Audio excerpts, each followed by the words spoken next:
दोस्तों, इस्लामी एक जज़ायर ममालिक में एक इमाम तरावियाँ पढ़ा रहा होता है और एक बिल्ली आकर वहाँ आ जाती है और वहाँ वो इमाम के कंधे पर चढ़ जाती है और उसके बोसा देती है। तो ये बहुत ही दिलकश मनाज़र देखने को मिले, जहाँ पर ये वीडियो बहुत ज़्यादा वायरल हो रही है। बिल्ली ने इस इमाम के साथ क्या किया, वीडियो को एंजॉय करें और वीडियो को लाइक करें और कमेंट में सुभान अल्लाह लिखें। सुभान अल्लाह।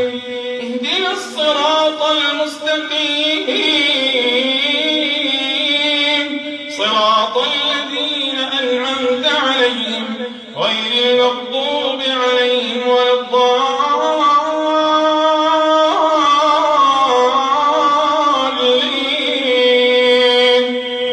آمين.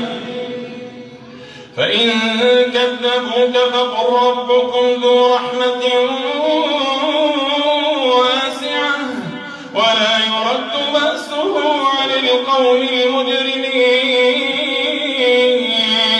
سيقول الذين أشركوا لو شاء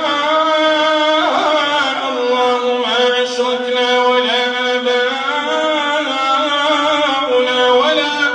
ولا حرمنا من شيء كذلك كذب الذين من قبلهم حتى ذاقوا بأسنا. قل هل عندكم من علم فتخرجوه لنا إن تتبعون إلا الظن وإن أنتم إلا تخرصون. إن تتبعون إلا الظن وإن أنتم إلا تخرصون.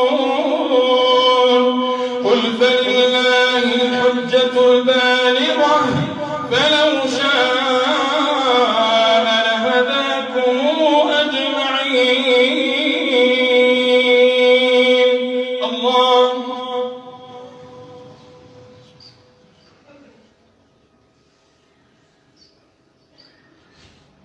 سمع الله